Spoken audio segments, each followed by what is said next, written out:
credit when credit is due, and that credit has to go right back to Africa. For our ancestors ruled for us for countless thousands of years, but they have kept us away from Africa, so we cannot go back to see what they wrote for us. So we must return back to Africa, and that's where the information that you will see tonight, that's where it came from. But before I go on, I want to keep in the tradition of African people. We have a lot of traditions. Unfortunately, we are functioning from an alien concept of everything. In the African community, we always acknowledge the elders or the older people in the community. So I will ask the elders in the community the permission to continue to speak. I am 45 years old, and keep in mind that we honor age in the African tradition. Unlike the European society, where they try to do everything they can to try to stay young because they know they cause so much hell, these white folks cause so much hell on the planet, they know they're not going to make it to their spiritual side. So if you have a problem with your age, then you got to question, have you caused any hell on the planet since you've been here? Now, I will ask again the elders the permission to speak. I know there's a lot more people older than 45 years in here now. I've gotten the permission from my elders, so I have no problems. And we must also acknowledge our present. And acknowledging our present, we acknowledge our youth. Because our youth represent our present, they represent our today. So we would like one of the youth, we have many youth here with us today, so let's, the African community, raise the youth up so we can see our present today. We are because of them. We are because of our elders, and we are because of our youth. Now we also must acknowledge the sacred womb. We also must acknowledge that micro-universe that our ancestors called it. And that's the micro-womb of the woman. So if there's an African sister in here tonight that has a child in her womb, please stand so the community can acknowledge our future. That is our future, brothers and sisters. That's what this is all about. That is the Ma'atian law of truth, justice, and righteousness and reciprocity. We acknowledge our elders in the community. We acknowledge our youth in the community. And we also acknowledge our future. It is that balance that we have to get back to, brothers and sisters. We are because of those who walked before us and gave their lives for us. And our youth, if they have nothing to go on, what will they have? So we must lay down a foundation like our ancestors laid down the foundation for countless thousands of years. And that's what I'm going to bring here to you today. All of that because each and every one of you have something down into your African ancestral genetic memory bank. But that door in many cases have been locked up through self-hate, the hating of Africa. I don't want to deal with that black stuff. I don't want to hear that. But the ancestors are knocking at the door. Let me in. Let me in. And once that ancestral doorway will open up, that's when we will be free. That's why white folks have done everything they can to keep that ancestral doorway locked up. They talk about we can't acknowledge our ancestors. If you go back to Washington, D.C., you see nothing but white statues all over the place. White statues all over the country. But yet, when you speak of ancestors, they say it's pagan, it's heathen, and all these negative connotations that they have given to Africa. So we have become sensitive and don't want to deal with that because we say, I don't want to deal with that heathen thing. Not realizing that the word heathen came from a German term that means heath. A heath dweller, one who was uncivilized. White folks have been uncivilized on the planet Earth. From the dawn of time, they have not brought the spiritual balance of Ma'at that our ancestors talked about. It was taught right there in the African Nile Valley. So we are here today to bring the images because images shape our reality. Unfortunately, our reality has been shaped by white folks. In many cases, right there in our living room is where the new brain control machine is right there in our living room shaping our reality. The other day, the brother was talking about something on the news, and he's parroting the news. I said, that's what the news says, but what do you say? So we have got to have a critical, analytical analysis, brothers and sisters. We have got to stop deifying white folks. We've got to stop deifying the Western world. We got to stop branding ourselves and calling ourselves Greeks. I thought we had enough of the branding on the slave plantation. And now that we are going back with visual documentation and bringing it back to you, that's why white folks are up in arms now. Now you got to have multiculture now. Now here they want to have a whole new thing is to integrate your stuff and mix it up all over again so you will not know it. As soon as we start to get to our African center, there's a problem. Every time you look in a mirror, you only see one center, and that's your African center that you're looking at. If everybody else, from the Koreans to Ashkenazi Jews, from the Caucasus Mountains, Italians, and everybody else can see themselves from their center and name their town after their center, like Chinatown, Korean town, where is your African town? That's the question you got to ask. But we are down here like a carcass where everybody is feeding off of us, feeding off the body of Africa. But yet, we are here today to bring together our African mind, to see ourselves from our center and see that all others have stolen from us. We're going to go into this presentation. We're going to see the visual documentation that our ancestors left for us. Yes, I'm going to deal with the parts of the body, not like white folks deal with it in a perversion. They have not been able to deal with the sacredness of the body. We deal with the penis and the vagina from a spiritual level. Especially with age up on us today, we have got to go back to the spiritual story so we can talk to our children about the spirituality of the human body and not look at it from white folk point of view. They've always kept themselves covered up. They have not been able to deal with the sacredness of the body. So we're going to deal with that. We're going to deal with the whole thing of Masonry. You know, I've come here many times and I've discussed many topics from Christianity to Judaism.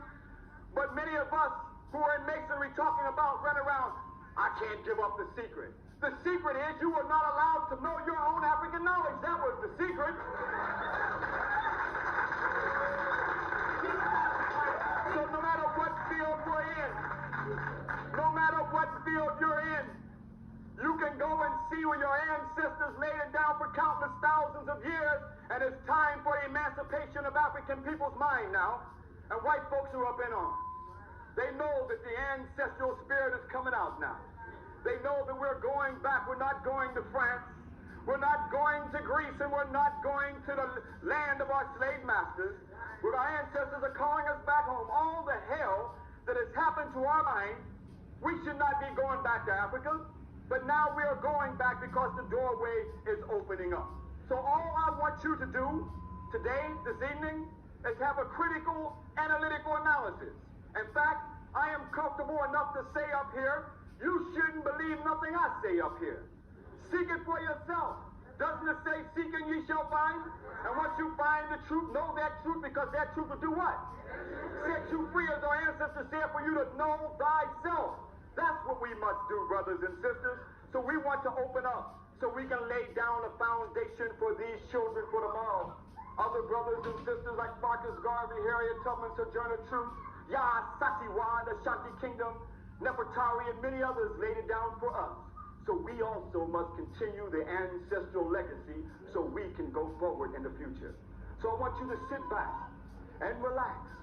And we're going to go through the visual documentation of the slide presentation that I put together here. And don't be disturbed by the emotion, because the whole universe is in motion. White folks don't like you to have emotions.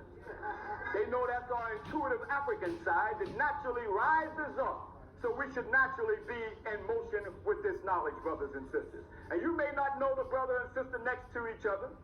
So to keep with that African balance, turn to each other and say, it's good to be here as an African family once again. It's good to be here as an African family once again.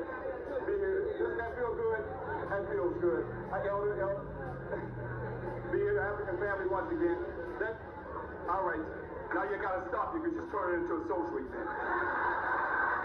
And brother's been eyeing that sister, and that sister's been eyeing that brother. They said, this is my chance to make my move, right? But I'm not going to give you the chance now. We got to get into the knowledge and deal with it from that perspective. So it's a great honor to come back to deal with the African origin of civilization and Freemasonry. And let's give Brother Malik a big hand for putting on the cultural and historical art story, keeping the legacy, keeping that legacy going. And Brother Jamal, another great warrior, and Griot, who's with us as well. Give him a big hand. These These are the young griots, or griot as some would say, that's helping to keep our story alive, brothers and sisters. So in keeping that story alive, we must come from an African center. I'm not coming to you from way on the other side of town, coming to you to talk to you about Africa. I've always been with my people and never left my people. Moved to Dallas and still moved right back into a black neighborhood. You got Negroes now who want to talk to us about Africa, and as soon as the program's over, 2 hours by freeway, that's where they live. Now, in some cases, on the other side of town, we've developed black communities. So I'm not talking about those who have developed black communities on the other side of town. I'm talking about those who intentionally want to get away from their own people. That's who I'm talking about. So in the beginning, God said what? What was prior to the light? So we shouldn't have no problems with darkness. Is that right? So let's get back to some blackness and to the visual documentation. Light man? 1 second here. So images shape our reality, so we want our story to be shaped from our reality, not someone else's reality. And only then we start to pull our story together, brothers and sisters. And we want to deal with the fallopian tube. We all came from the fallopian tube, and it's our ancestors, brothers and sisters, who referred to the fallopian tube of the Nile Valley. Why did they refer to it as the fallopian tube? Because it's from the beginning of the Nile Valley where our ancestors started from.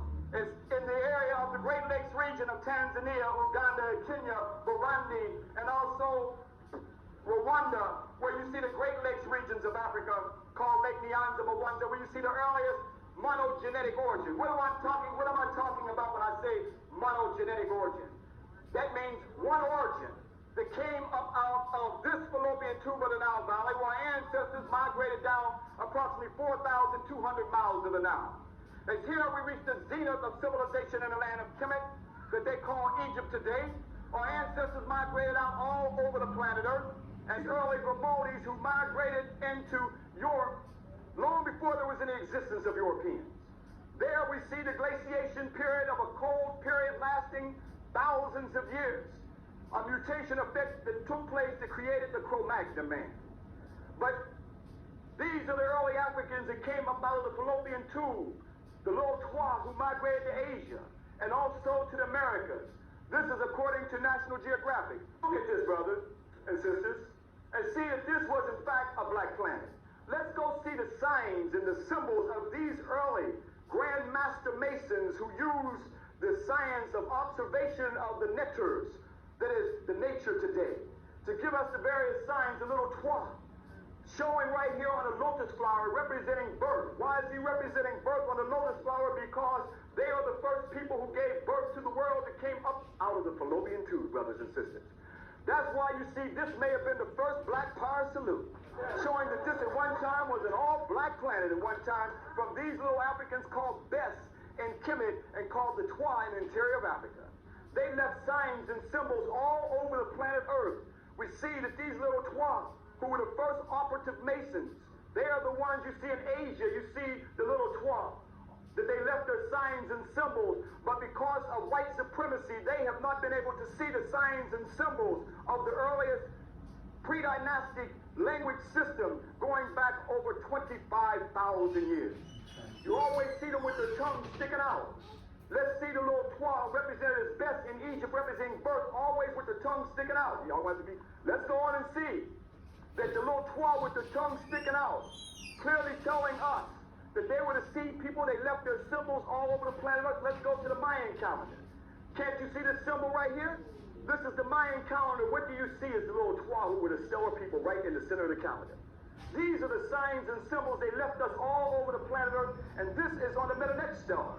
On the Metallic star, we see that they had dominion over the forces of nature that we showed in Kemet. This was the spiritual land. These were the first operative Masons. These were the Africans from their observations of nature that gave us eventually the mystery system of Kemet.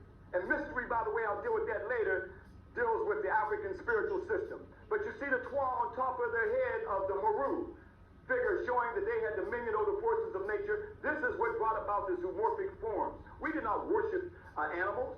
They represent divine rules from the forces of nature. And they knew the Twa had dominion over these early forms, and they used these zoomorphic forms or animal forms to represent a higher form of communication.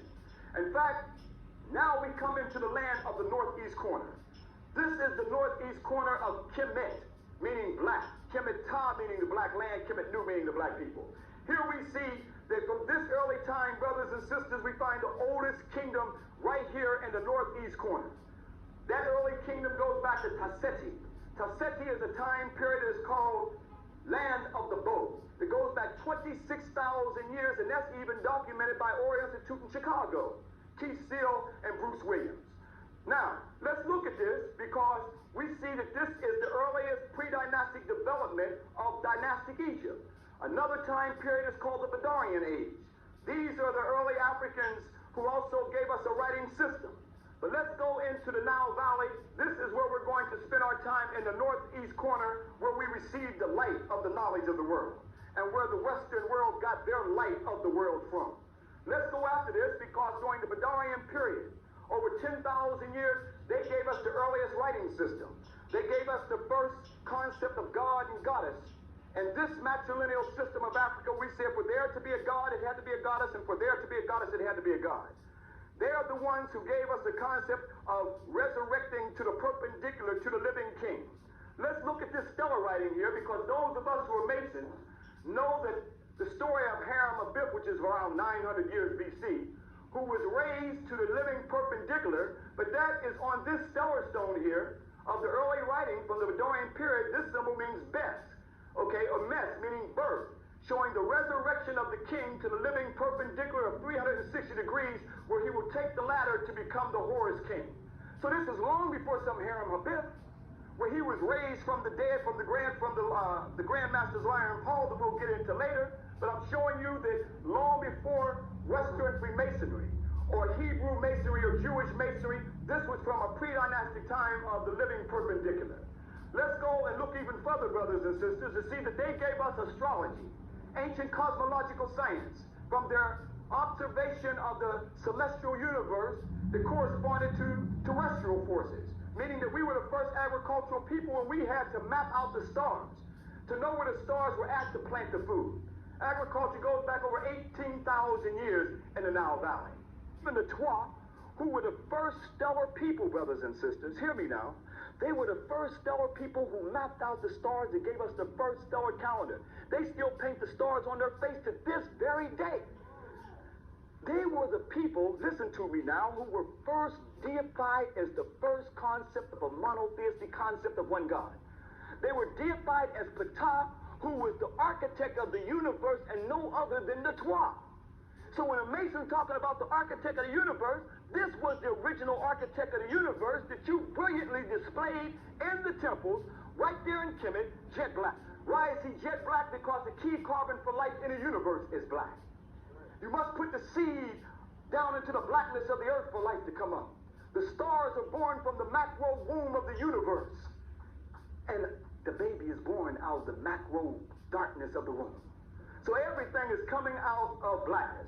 But Ptah was the architect of the universe and a monotheistic concept of one God long before there was a monotheistic concept of a one God in the Western world. Long before El or Elohim or Yahweh or Jehovah and the concept of, do we have even Allah? This was the first concept of God that our ancestors created brilliantly on the temples and tombs. Here, this African queen, a goddess, not queen, she was a goddess. It was out of the African creation story of Ptah creating Nut, Shu, Geb, the earth, and Ra, the sun, that the first man and woman was created, called Aset and Asar. She's holding the Ankh for life, because out of her womb she will create life. And every king that came and sit on the throne had to sit on her throne. The Ankh of life, a symbol of the first immaculate conception and resurrection story. These are the temples that Theodosius and Justinian in the 4th and 5th century AD was trying to shut down and destroy this spiritual story of African people. Let's look at it and see that in the African creation story, this beautiful black goddess Aset, this beautiful African goddess with her throne on her head and her husband Asar were created simultaneously in the African creation story. We didn't have no story that a rib was taken from the man to make the woman. How can we be so gullible when all of you can lift up that shirt and see that neighbor with that umbilical cord was severed from my mother? But they were created simultaneously. Let's go on and look at this story, because in the story, Asar has an evil brother named Set, who was out to kill his brother. Got 72 conspirators to trick him to get into a sarcophagus that only he could fit. And many versions of the story, but one version is that he cut it up into 14 pieces and threw it into the river Nile. The goddess of Set came to him, to the Nile, happy, and said, please return my husband's body back to me. Miraculously, all the pieces came together but the penis. And the catfish ate that. You know in Kemet, the people don't eat the catfish for fear that they might be eating Osiris's penis. So you better watch eating that catfish. You might be eating Osiris's penis. But let's go to the world's first holy city, Aptu, that today the Arabs call Abydos. Let's go into the temple of Setiwan, into the Ptah Soka shrine. You see Asar lying out on the funeral bed, and you see the goddess of Set descends on his penis to take the seed from him to take back to her womb to create the first virgin birth, immaculate conception, and resurrection story. This is the only one left. The others have been chiseled out because the Europeans could not deal with the spiritual side of this story. Now we see the penis is now chiseled out, but it was a sacred. Don't we consider the body as being sacred anymore? Let's go after this, brothers and sisters, because now Asar is going to resurrect from the dead. Now you see on this ancient papyrus, they had no problem showing the penis. He is now resurrecting from the dead. This great king who's deified as a god. With the beetle, we do not worship the beetle. It represented Keparah. He will be transformed in the resurrection. Here we see the story of where the harem of this story was taken from this of being raised, okay, with the Grand Master's grip. Let's see the sun right above his penis. Our ancestors had a spiritual connection with the Netarus, or nature. Right before sunrise, what happens to you brothers occasionally right before sunrise? What happens right before sunrise? You rise too. You get an erection, right? An erection for the resurrection. So they saw that he will resurrect from the dead. And the X means to resurrect. This is going to be powerful symbols for later on. So the X means he is resurrecting from the dead. But this is where we see not only the harem of this story, but even the European version of Christianity. This is where we get the earliest concept of the resurrection. Let's look even further and see it through the dialectical laws of opposites. Of this god and goddess that we see the first creation of the union of Asar and Aset to create the first immaculate conception, where she also gives forth a virgin birth to Haru. But here we see that this king was deified as a god. But it goes back to Haru, the Shimsu Hor, the falls of Horus, these pre-dynastic Horus kings, brothers and sisters. They are the ones who laid out the whole Giza Plateau and our Zep-Tepi, or first time of creation. And they wanted the story of Asar and Aset to stay for eternity. So Orion represented Asar and Ceres represented Aset, who the Greeks call Osiris and Isis. And Haru represented the sun. So they saw our story in the constellation of the universe. And these great Shimsu Hors looked to the stars to the making and the laying out in the whole Giza Plateau and our Zep-Tepi of creation. So the whole Giza Plateau is laid out on a spiritual connection of this world's first trinity of Asar and Aset and Haru. Let's go on to see, brothers and sisters, that although a man named Robert Bouvel was dealing with this, he did not go into the pre-dynastic time period of our spiritual connection to the universe. But now you can see Horem Akhet, who the Greeks call the Sphinx, looking to the east, where Leo, the lion, and the constellation of Leo is rising in the meridian. That's when the sun, through its ecliptic path, is returning back to Orion. That's why we see Horem Akhet is in the form of the Leo, because our ancestors symbolically saw Haru. Personification of the sun was going back to his spiritual mother and father. This was the basis of the layout of the oldest colossal on the planet Earth, called Horem Akhet, over 240 feet long and over 65 feet high. But we as African people do not know much about it, but yet built by these great Shimsu Hor, pre-dynastic Horus kings. This is where the Grand Master's grip of the lion's paw came from. Long before Harem Abith, around 900 years BC, who we are told that Solomon raised him up with the Grand Master's grip of the lion's paw. This is where the initiations took place. From pre-dynastic to dynastic time, that every king had to come between the lion's paw like Thutmose IV in the dream stellar that he put there, and symbolically, he would be raised from the dead with the Grand Master's grip of the lion's paw. This is the origin of it, long before some harem of Bip around 900 years BC. In fact, it says ancient operative masonry. Egyptian monuments contain valuable information and should be of special interest to the brothers of the third degree, who have been raised from the dead level to the living perpendicular by the eagle's claw or lion's paw. It should also be as inspiration to all craftsmen who are endeavoring and to live up to the spiritual teachings which form the superstructure of the great Masonic order. So now you see every king symbolically represented a sword, and showing that the Grand Master's grip of the lion's paw to resurrect him to life. This was the origin of the Grand Master's grip of the lion's paw that we see in Freemasonry and the Blue Lodge of the third degree. But yet long before then, this is where we see the origin where it came from, right here long before Harem Abib. Right here in Kemet, I was raised in the craft of Amun-Ra. In 1983, standing before the stone where I said I would give my life to tell our story. This is where the priests came and took the kings who stood here like Thutmose IV of the 18th dynasty, and he was also raised with the Grand Master's grip of the lion's paw upon Akhet. But yet it was much later in 1778 that a mutant barbarian like Napoleon came in 1798 and lined up 21 cannons and decided to blow the nose off, as documented in Los Angeles Times, because of his African features. And now Sheldon Peck, July 3rd, 1992, came out and said the Sphinx may really be a black African. Oh, really? With a white face off here. Thus, the Sphinx is likely a facial representation of the black African, considering the people of the ancient Egyptians derived from the ancestors of a mixture of African and Mediterranean. No, there were no mixture of no African and Mediterranean. These were pre-dynastic African time periods.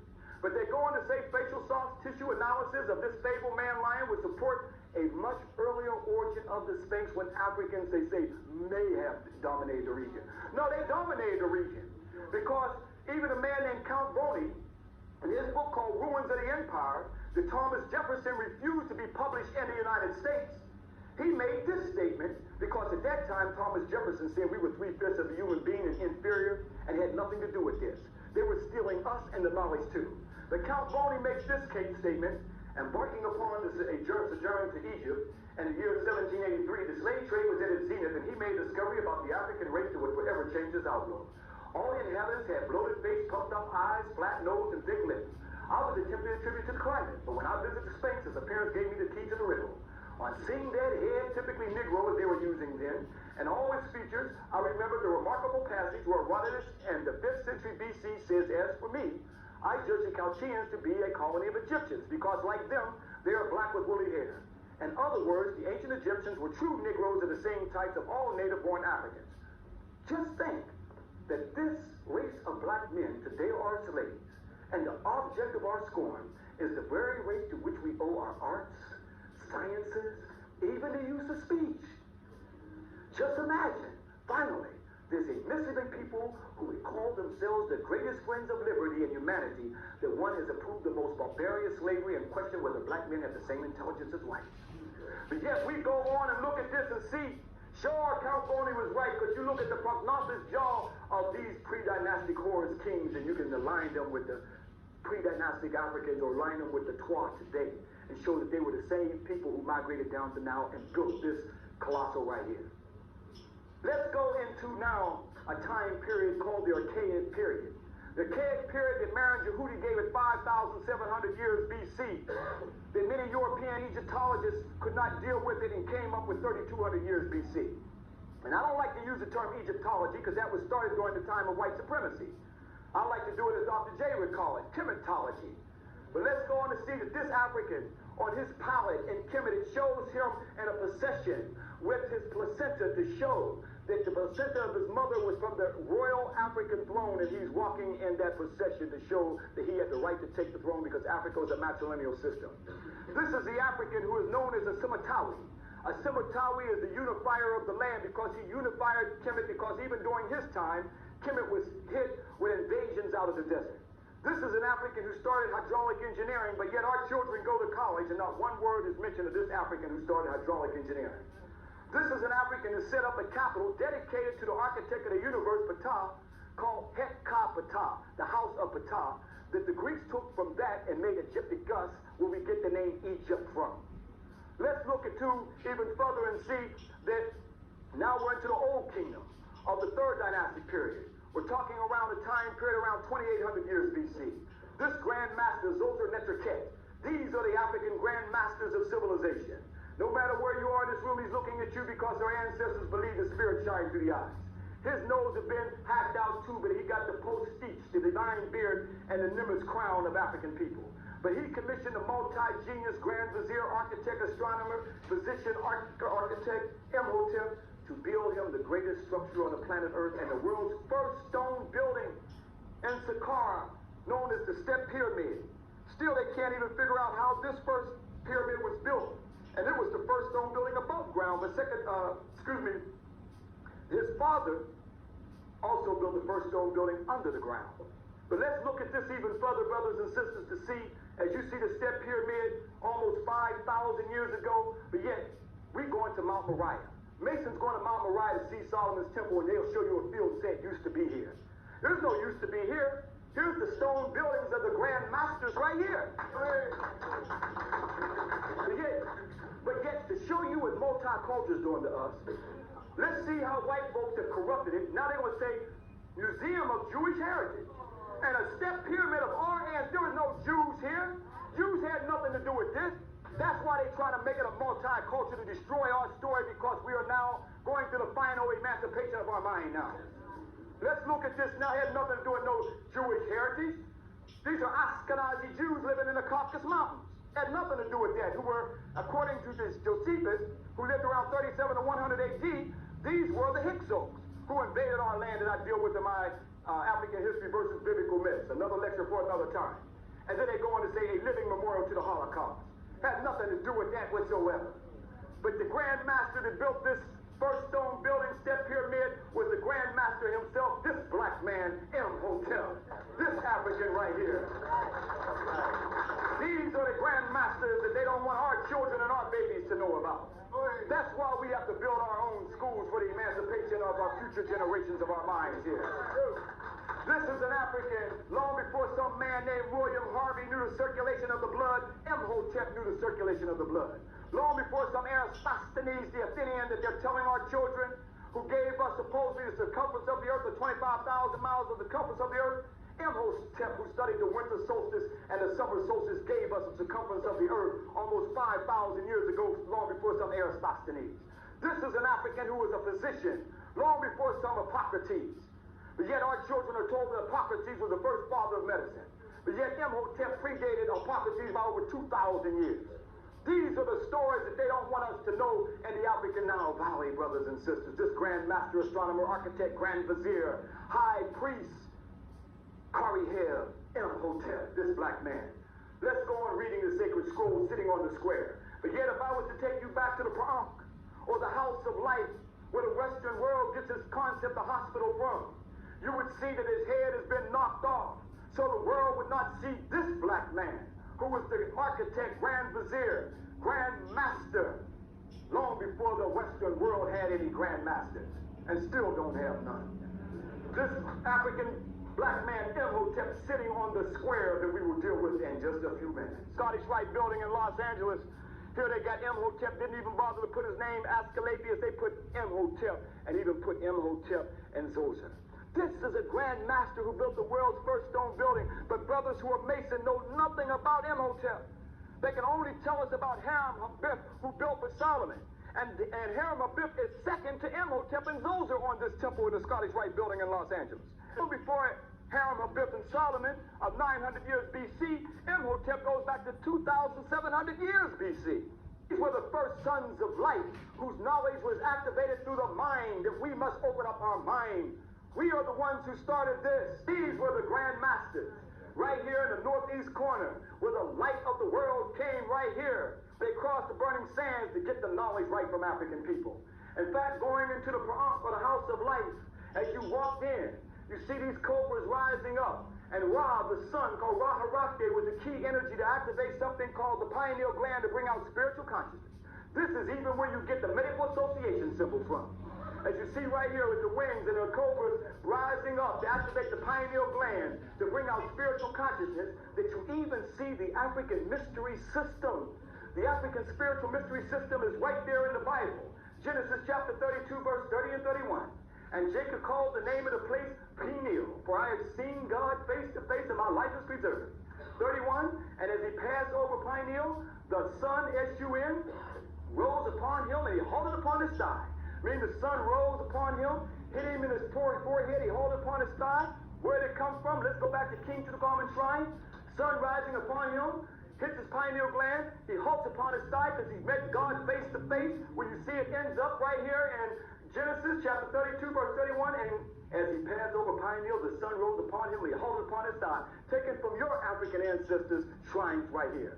And then they're going to call us sun worshipers. We were not sun worshipers. The sun was the key energy to activate the spiritual consciousness of the pineal gland so we can see God face to face. And in anatomy courses today, they tell you that the pineal gland has no purpose. May not have no purpose for white folks, but it definitely has purpose for black people because it has melanin inside of that melanin. There is the melanin that the first people on the planet Earth. This is the living perpendicular of the rising up and the resurrection again long before some harem of him. Let's go on and see, brothers and sisters, our brother coming between Ra, showing the key energy to activate the pineal gland that we even took to India. That's why we put the red dot right in the middle of our head, showing this was the seat of the soul. This was corrupted by the Rosicrucians and others.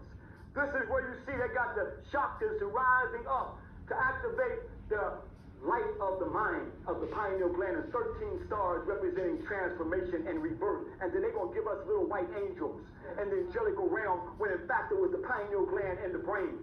This was the concept that they set up in 1776 in the barbarian society called the Illuminati. That was copied from African people who were the illuminators. That was through knowledge. Once your mind is opened up through the pineal gland, that would breathe the light of knowledge that was started right here in Africa. This is what they have not wanted us to open up, as our mind, brothers and sisters. Why don't we know about this African Grand Master of the 4th dynastic period, around 2600 years BC, Akat Khufu. Akat Khufu built the greatest structure on the planet Earth, known as the Great Pyramid. 7 million tons of masonry, 2,300,000 stones put in exact position from the base to the top, originally 481 feet. 2,300,000 stones.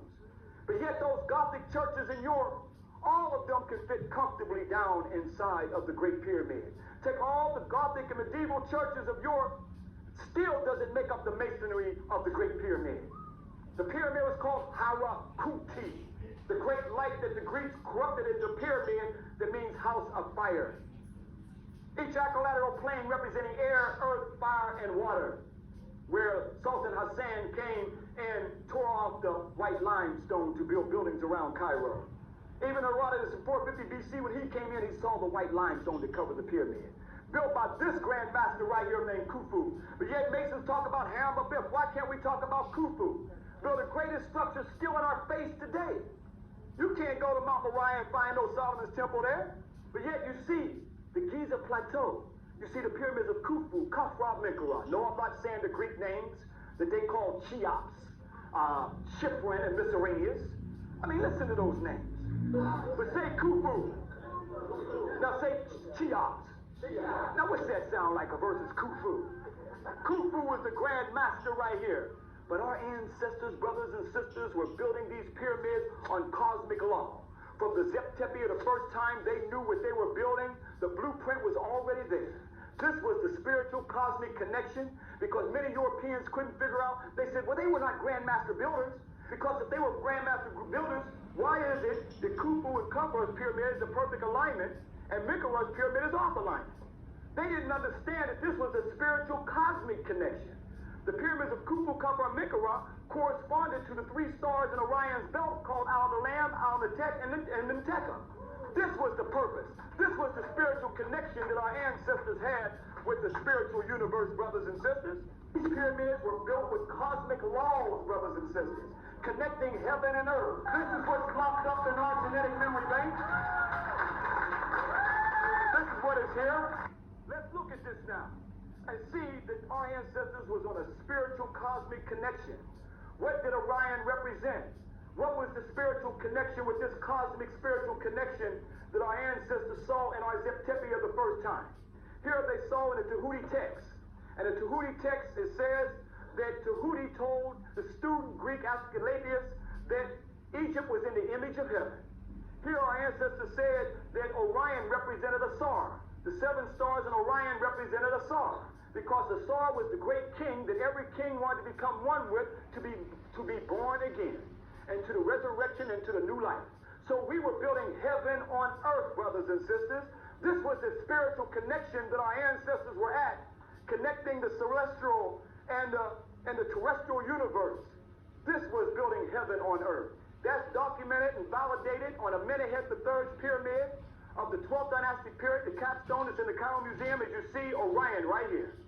And now we can see a star in Orion, where every king wanted to become one with, and Al-Natek corresponds with the Great Pyramid. And Al-Natek in astronomy is called the Great Light, just like Harakuti, the Great Pyramid, is called the Great Light.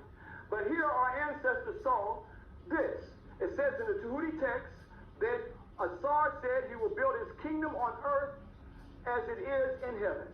This is where it was later, the African spiritual mystery system was copied and ended up in St. Luke chapter 11, verse 1 through 13, that our Father, which art in heaven, thy kingdom come, thy will be done on earth as it is in heaven. Taken from African people's spiritual mystery system, brothers and sisters.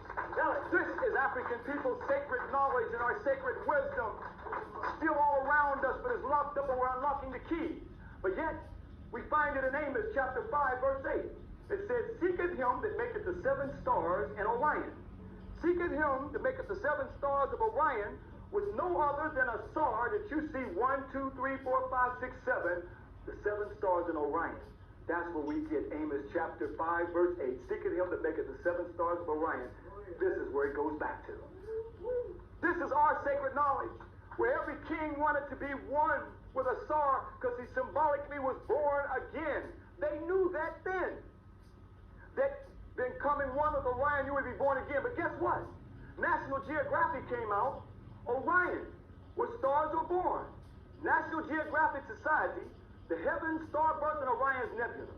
We already knew that, because that's what we connected every king with a star that you see right here. But National Geographic came out, nothing new under the sun. This is the African spiritual mystery system where stars are born in Orion's nebula that we already knew. Where else do we find the African spiritual system at? Even when NASA came out, and you see NASA, Apollo, NASA symbol, that is Orion. As you see the 3 stars in Orion's belt, 1, 2, 3, and the 7 stars in Orion that's above the Giza Plateau, the African mystery system is tied up into everything. Let's go on to see. None other than Osiris, the constellation of Orion. All this is African spiritual system, brothers and sisters. In fact, do you know that we know about NASA having that robot on Mars, but they didn't tell you about the robot that they had inside of the Great Pyramid. No, they didn't tell you about that. They didn't tell you what that robot saw inside of one of the chambers. And they had it on the radio down in Los Angeles, and they were talking. They said, oh, did you see what the robot found in the Great Pyramid? They said, what was it? They said it was a black man. They said, a black man? They said, really? They said, really? Yeah, because that's what that robot saw, was a star, where every king wanted to become one with. No, this is not about those spaceships coming here. No, they had nothing to do with that, so get that out of our mind. It had nothing about us having spaceships either. We had a spiritual astral projection to go to the stars spiritually. In fact, that's why you see the logos. Why is that according to a star? Because we had a spiritual connection to take off, not a rocket to take off. In fact, we see that they call them air shafts. There were not no air shafts in the Great Pyramid. These shafts represented spiritual shafts for the king's spirit to go to Orion, that our ancestors called Sahu, and also the king's spirit to go to Septa, called Sirius. Why did they want the spirit to go to Orion and Sirius? Because it is those 2 stars, Orion and Sirius, that represented the first mother and father in the constellation of Asar and Aset, to become one with the first divine couple in our creation Zeptepi story. This is where our ancestors have right here with that star, series, when it rose, it told the people that a set was going to come back. This is where we see her rising, even to this day in the east, where we get the Eastern Star from. Where our ancestors carved it on the monuments right here on top of her head. This is where this was corrupted. Now they got a white woman representing your ancestral Eastern Star. They put a white woman in place of it. That's why they give you a sketch, because you had it carved in stone right here with the star on top of her head. This is my mother's an Eastern Star. I had to take her back to show her where they stole it from. In fact, they also have another order, and the order called the Shriners, called the Daughters of the Nile. Now the Shriners, we see that the European Masons, they call the ancient Arabic order of the Noble Mystic Shriners. But the African American order is called the Egyptian Arabic Nobles of the Mystic Shriners. Whereas in fact the Arabs took from the African mystery system and made up the order called the Shriners. But yet this all came from the African mystery system of the Nile Valley thousands of years before there was any Shriners even in existence. This is also incorporated to the African mystery system even in Islam. But the West came up with the Shriners through the Knights Templars, who when they were in Jerusalem during the Crusades, this is where they were initiated into some of the African mystery system by way of the Shriners that became the Knights Templars. Others got this information from the Pythagorean order, these Greeks who came in, and it became the Pythagorean order and others and so forth, but the order of it came from the African fallopian tube of the African spiritual mystery system of the Nile Valley. But yet every last one of them give credit, meaning Judaism, Christianity, Islam, to each other, but none of them tell them where they got their information from. And I'm saying that none of us should be arguing whether we're Christians or whether we are African Christians or we're African Hebrew or African Muslim. All of that belongs to us in the first place. So you see that the symbol that they use, they even use the African Nimbus crown right here. A man by the name of Florence Hopkinson is the one that brought the concept of the Shriners to the West when he also was met with an Arab diplomat, and that's how the Shriners came to the West. But they got an order called the Daughters of the Nile, which is part of the African mystery system of the Eastern Star. But this is where it's corrupted in a satanic origin, where the Europeans are corrupting it, the Eastern Star, and turn it upside down, and have a skull where they drink through the Royal Arch. When they become the Royal Arch degree, and the Scottish Rite, they drink from a human skull, a wine, symbolically of the rites of initiation into this Royal Arch order, that they would not give up the secret. That means our African ancestral secret. But the whole denigration and desecration and the satanic part that they've corrupted it into was turning the goddess of said star upside down. Nowhere you see that star in the temple upside down. So the order of the Eastern Star that they got on the European campuses today, and the order of the Eastern Stars, and some of our people and sisters are Eastern Stars, now they got the star upside down, corrupted it, when in fact when you go back to the temple, nowhere is it upside down. This is the African spiritual system that was taken from African people, brothers and sisters. In fact, when that star rose, it told our ancestors that a set was coming back, because it rose in meridian, it turned red, white, and blue. So on all the columns, that's why it was painted red, white, and blue, to give an indication that a set, the Eastern Star, was going to come back. So they painted all the columns red, white, and blue. Now you see Uncle Beast, that's how they came up with the red, white, and blue. He ain't none of my uncle, but now you can see where they corrupted it from your African ancestors. That's why they don't want you messing with this. We've got to open up the light of our mind, brothers and sisters. Been locked down to see that this is called the Het Haru. What is the Het Haru? The Het Haru, this temple goes back to a pre-dynastic times, and through dynastic times, many kings built onto it. And you see these massive pylons here. Look how small the people are. Some of our group right here, on this side, not this side. Now you see how large the temple pylons are. The Het Haru is dedicated to Haru, and the symbol is the falcon. Het Haru means the White House of Haru. Corrupted it by the West and America. That's where you get the White House from, the Het Haru, the White House right here. Here you see carved in stone the falcon, showing Shin's symbol for eternity as Ra will rise to give us life. Now you can see where Francis Hopkinson and others use the presidential symbol you see in the Het Haru, and right next to your ancestors carved in stone. Somebody knows something about us that they don't want us to know about ourselves. That's why they don't want you messing with Kemet. Here you see it carved in stone in the Het Haru. As we see the Ankh Shu. Ankh Shu means life for eternity, because long as Ra rises in east, we will have life for eternity. We use the zoomorphic zoop type Haru, the falcon, because the falcon flies in the sky all day, just like Ra when Ra rises in the sun. Now you can see it's been corrupted where they got the presidential symbol from now. The eagle copied from your ancestors' Ankh Shu or Haru right here. Instead, now you see Ra on top of the falcon's head, corrupted to now the Mogan Da'u or the Solomon seal with 13 stars. And 13 olive branches, 13 leaves, 13 feathers, 13 arrows, 13 stripes, everything representing 13. Pubis Umum also has 13. 13 meaning the light of knowledge for the resurrection to be born again. This is what they're dealing with. And also some say the 13 colonies. But let's look even to this further, brothers and sisters, and see the red, white, and blue and so forth, and the Mogan Da'u or the Star Solomon seal. I recently came back from Washington, D.C. I stopped in to see the 33rd degree Grand Sovereign Scottish Rite Temple, stopped in there and looked into their holies of holies that we call the Ankh Manu. That they corrupted it and took it from us.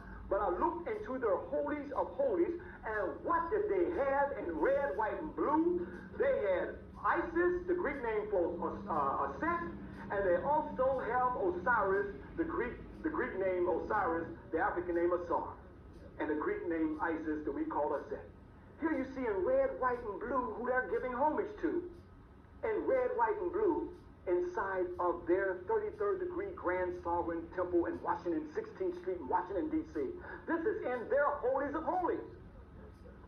Let's go on, look even further to see that here you see the Benu bird representing resurrection. The east and the west was taken from the Ankar. The Ankar was the lion representing the east and the west, and the rising of Ra in the east and going down in the west into a mentor, into the spiritual realm and be born again. This is where they took that from. And also from Haru. But yet you see 33rd. We didn't have 33 degrees, a few degrees above freezing. We had 360 degrees of spiritual knowledge. This is what African people dealt with. But let's go on and see, brothers and sisters, that the 360 degrees, this was called the Amsu. The Amsu was the resurrection, that you be rise again and resurrected to be born again. But in order to be born again, you had to be on the square.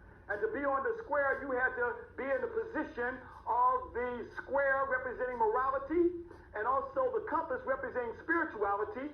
And you see the falcon bird Haru with one knee down. We did not worship the falcon. It was a zoomorphic type, just like we don't, the United States doesn't worship the eagle either, right? That's the presidential symbol. So these represent the Horus kings. But to be on the square, one knee down, one knee up, this is the square of morality. One knee up is spirituality. So the Masonic order of the Western world, this is where they get on the square from. Let's go to the Capitol building in Washington, D.C., and who you see, George Washington, one knee down, one knee up, copy from your ancestors. Somebody knows something about you that they don't want you to know about yourself. Tell it. Oh, they don't want you messing with this. Because I took an oath. I know Steve Copley's against the oath, but I took an African oath right there in Africa that I would sacrifice my life to tell our story.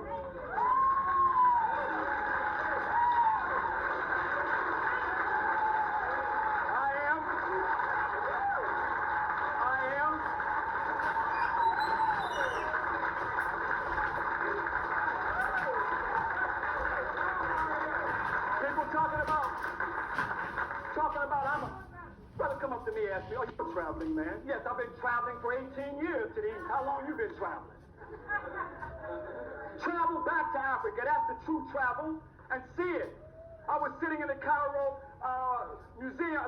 Cairo Hilton. Mathu was there in 1985, and a brother came from Yemen and asked me, are you ASHRA KWESI? I said, yes, I'm shocked. This brother knows me. I'm sitting up here in Cairo. They said, we got your tapes in Yemen. They're magnificent. They're going all over the country. People are into it. Not only that, but the X. Remember the X? Well, resurrection, is that right? Resurrection, and that was the star who was the God of resurrection, the first black God of resurrection, copied from you and he sent up in the Capitol building in Valley Forge. They call him the worshipful Grand Master. No, he's not the worshipful Grand Master. The worshipful Grand Master who sit in the east was the great black king. The great black Asar sitting on the square. As you see him with the X that's been corrupted by George Washington with the X, where they took it from your ancestors. They don't want you to know about these great black kings who are deified as the God. Let's go on to see the Heka was the ruler of life in the spiritual realm. Why did we use the ostrich crown? Because the ostrich crown represented like the ostrich bird could look 360 degrees all the way around. So a Sar could look 360 degrees with the all-seeing eye in the spiritual realm of the omnipotence of the Creator. And also you see him on the square. Let's deal with this square. Because even church wars and signs and symbols, primordial man says, much is made in masonry of acting on the square. Here's the foundation of the whole matter. We have no doubt that our saying to act on the square Masonically is from the Egyptians, to act rightly, to act justly and truthfully, according to Ma'at, and working with Ma'at, denotes creation according to their eternal laws and understanding. The square is the seat of Osiris in the judgment hall, from which place all are judged as to the past and must be found perfect before they could proceed further. Symbolically, therefore, it shows that it was first emblematically the seat for judging right from wrong. So to speak, to bring the material into the perfect form and to reject that which was not perfect, and to build on the square. Even the Encyclopedia of Freemasonry has the square. This is one of the most important and significant symbols in Freemasonry. So sitting on the square represented Ma'at. This was part of the African initiation for every king who was a Horus king to sit on the throne, because he was a personification of the Horus king, just like in a presidential system. Every president that comes to the White House was symbolically comes before the eagle, the presidential symbol. It represents the presidency. So every king sit on the square of Ma'at. He had to be of truth, justice, and righteousness. This was the initiation that took place in Kemet. So just like Khafra, you see him, who's a Horus king, showing the falcon, representing the Horus king, sitting on the square. He had to be a true, just king to sit on the square. Now that's been corrupted with old George sitting on your square. He was not of no truth and justice. Huh? Yes, George Washington, what was he doing? Yes, he was a slave owner, so he's not sitting on the square.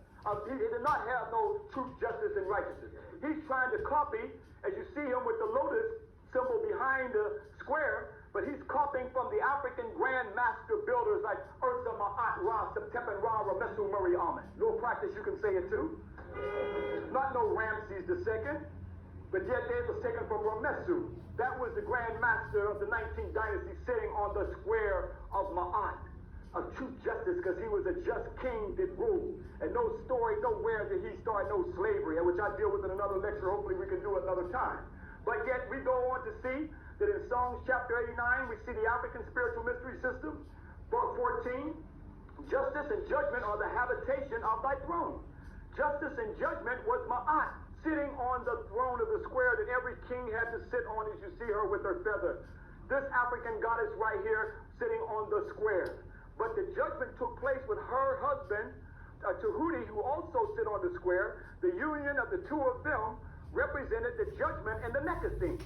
Here we see in the Nekasine of the judgment, to go into the spiritual realm, the heart had to be weighed with that of the feather. Anu is balancing the judgment of Ma'at right here. We did not worship animals. They represented zoomorphic forms. And here you see Amit looking to see Tahuti writing down the deeds of Oni. A little clarity, brother. You're the co-pilot, my brother. Here you see Tahuti writing down the deeds of Oni as he lived on earth. And Tahuti is the one that gave us writing. It's Tahuti from the spiritual mystery system. It's Tahuti who gave the great law and also gave the call that a set was going to give forth the Immaculate Conception. But let's go on to see that Haru right here has the key in order for Oni to go into the spiritual realm. As we get in Matthews, that you must have the key to enter the kingdom of heaven, right? But yet, as he comes, and you see in the spiritual realm, all the Netarus sitting on the square. How many are there? 1, 2, 3, 4, 5, 6, 7, 8, 9, 10, 11, 12. Asar is the one who made the judgment that made 13. This is where they created their judicial system off of your African ancestral spiritual system. The 12 drawers, and also the judge makes 13, who that represented Asar. And then you also had to sit on the square. What was the square? That was the witness stand, where you had to have the mat karu. You had to be truth of words in order to be on the spiritual realm, as you see like Oni make it into the spiritual realm. That also was incorporated into Christianity, where you see the 12 apostles, and Jesus makes 13. This was all part of the resurrection and to be reborn again. But where do we find our African spiritual mystery system at? That means the scale of judgment and the square and the key. Let's go right on the dollar bill, and you see the scale for judgment and the key, and 1, 2, 3, 4, 5, 6, 7, 8, 9, 10, 11, 12, 13, and the square. Copy from your African necessine of judgment, the square, 13, the key, and the judgment. Your system is here. I don't want to hear about that black stuff. I don't want to hear about Africa. No, they don't want us to open up.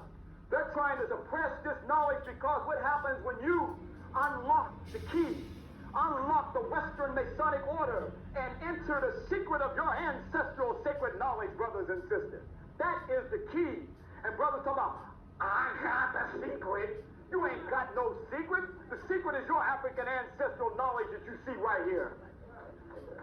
That was the initiation into the spiritual realm. I've got to be strong with this. I know what I'm fighting. We are in psychologically spiritual warfare. I know, brother. Don't even know it. Let's go look at this now and see that, yes, we see now a white woman represents now the judgment. Corrupted from your ancestors, beautiful African goddess Ma'at. Now they got a white woman, a mutanoid. As I said, don't be saying I've taught. See how we do. We don't want to talk about white folks. Talk about us all day long, give us negative caricatures and everything else, making up Hollywood, all kind of negative images on our children. But yet here, this is a corruption from your ancestral story. Here, the Constitution. And with Thomas Jefferson and George Washington, during that time, they saw us as 3/5 of a human being. So this is no justice for us. It's just us, not just us. Where we were not slaves taken from the African continent, we were kidnapped Africans and forced into slavery. When Diego Diaz and Boer came down the west coast of Africa, they brought in guns and rum. And they gave different brothers guns and rum. It worked so well that we forgot about yesterday, and they created to get us out of the inner cities now, Crips and Bloods, and brought in guns and drugs. And then they brought old Sambo Negro Gates out there to corrupt it too. But yet you see that old George sold Africans, our African brothers, for burls of molasses. Don't talk to me about he never told a lie, he talked down a cherry tree. Sold our African brothers for burls of molasses, brothers and sisters. This might be a little bit too much for you right here. I don't know if I can deal with all this. Let me leave that alone.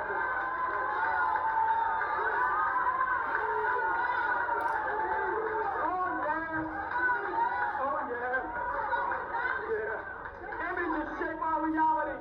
Oh, George, this archdevil.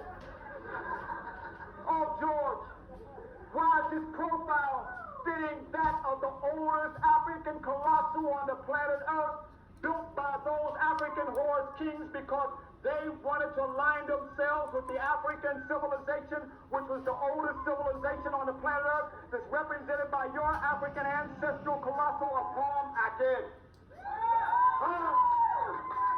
That's why white folks are up in arms. Brother Masons, look at this. Look at it.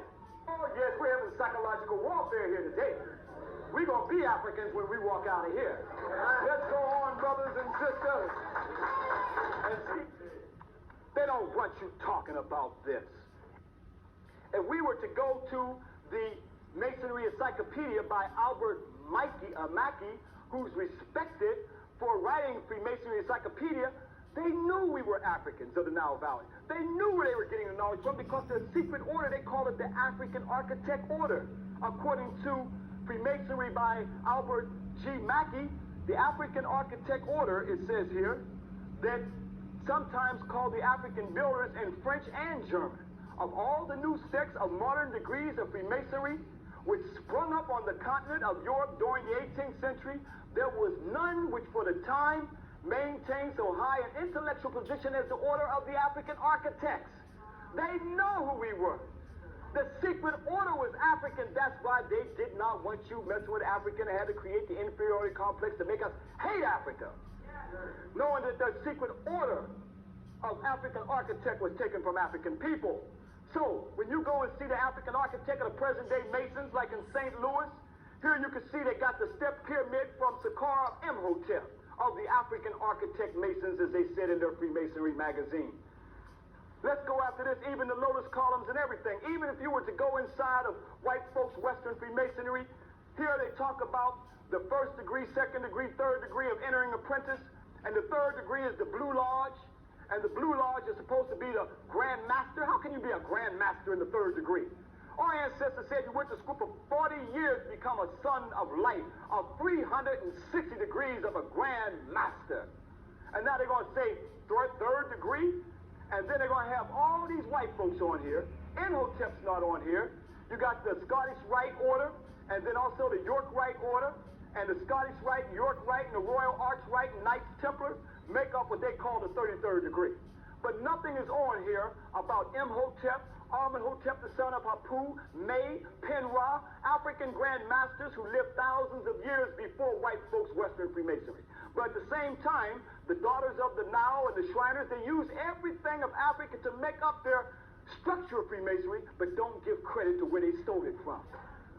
Let's go look at it. That's why they have the 33rd Sovereign Grand Master, the Order of the Knights Templar. And this is what we follow. Being Mason, following white folks' Western order, and know nothing about Imhotep, nothing about Amenhotep, the son of Hapu, nothing about Sinra, nothing about Sinmut, nothing about May. It's a shame. Let's go on and see, brothers and sisters, that Dr. Ben's book, The African Mystery System Order, showing that the Western symbolism, once we unveil them, we can see our story and the symbolisms all came from African people. Keep in mind, Horm Akhet represented what? Ra, the sun. And the compass representing to circumscribe your spiritual way.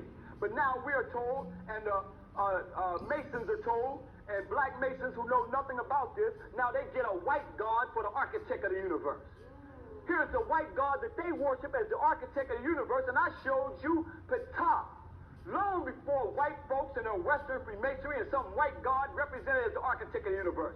Let me tell you something, brothers and sisters. Those who circumscribe your circumference determines the diameter of your thinking. So here are Negro Masons who got a white architect god circumscribing their circumference can only talk to you about white folks' masonry and know nothing about where they stole it from African people. He who circumscribes the circumference of your thinking controls the diameter of your thinking. Let's look at this. Nothing to do with no white god. But let's go on to see, brothers and sisters, how we're going to be free worshiping white folks everything that they stole from us and we don't know the origins where it came from. Go to these symbols and see that G, as they say, represents, some say God in geometry, but in fact it represents the Gnostics. The Gnostics were the true Africans who were the sons of light to open up their mind that they were taking the system from African people. This is where they created their Bavarian society in 1776, the same time that America was created to create the Illuminati that was taken from the Illuminators, the Africans of the Nile Valley. All-seeing eye was the all-seeing eye of Asar. As I told you, his crown was the ostrich feather because symbolically, the ostrich bird would look 360 degrees in the spiritual realm. So that became the all-seeing eye of Asar, representing the omnipotent, all-seeing spiritual eye. The operative symbol of Masonry was the trowel that they took from African people that they said represents spreading a brotherhood. As I said, they ain't spread no brotherhood on us. The heart was weighed with that of the feather of Ma'at in the judgment scene. And then also you see when we wrote the first holy works called Per Em Haru, that's why any holy book can sit in the lodge because ultimately they stole it all from African people. And then they came to Africa. Yes, they came in and shook our hand, but it was no brotherhood. It was death and bloodshed. Now we see that the compass is a symbol, operative symbol of speculative Freemasonry that represents spirituality. And the square represents your morality. But the question is, where did these symbols come from? If we look at the square and the compass, these two symbols have been for so long and so universally to combine us, to teach us, as it says in earlier rituals, to square our actions and to keep them within due bounds. This is the symbol that many of you seen everywhere, right? But where did they get it from? This is the plummet, the symbols that were used for building the greatest structure on the planet Earth, like the Great Pyramids and other temples. And the square, and you had to be on the square, and the level is to level your spirituality. So although these are operative stone mason buildings of your ancestors, that speculative Freemasonry uses today to represent spirituality and morality, and the level to level your spiritual ways, but yet these symbols are right there in the Cairo Museum. Still there to show you the symbols that were used for building the greatest structure on the planet Earth, as the plummet as you see right here. But as you take a close look at this, Where can we find it at? To show you that all have worshipped our ancestors. All have worshipped our sacred knowledge. And where do you see it now? In the layout of a place called Washington, D.C. Now you see the plummet symbol where they took it right out of the Cairo Museum. Oh, somebody knows something about us that they don't want us to know about ourselves. And the brothers say, I got the secret. I can't give up the secret. Here's the secret and the layout of Washington, D.C., copy from your ancestors. But in fact, we go on to see, we even got it carved in stone on the head of Haru. That is the White House of Haru, as you see the compass or the plummet and the plumb line coming down.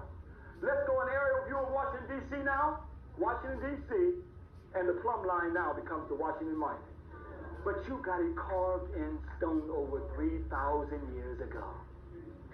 That's why I've spent 19 years of my life, sacrificed everything to do this.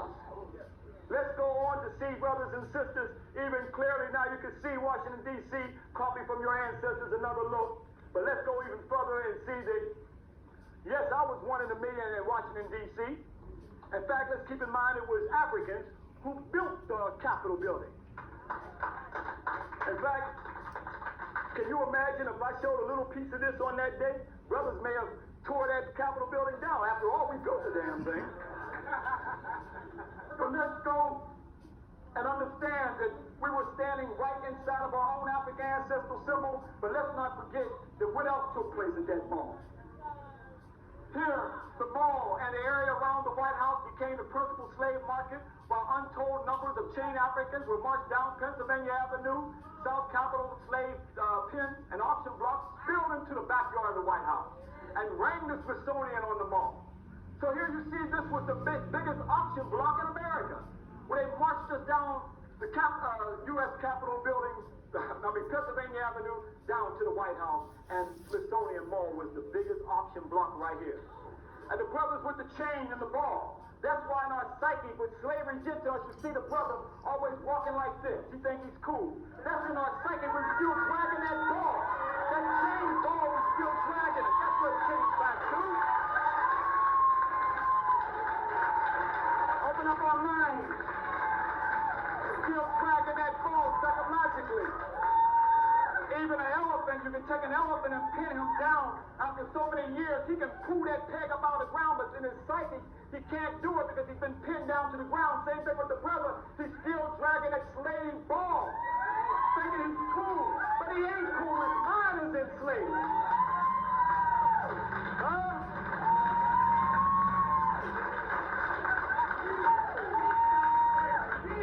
So you see that brother come and say, brother, get that slave out your mind. You ain't cool. You a slave.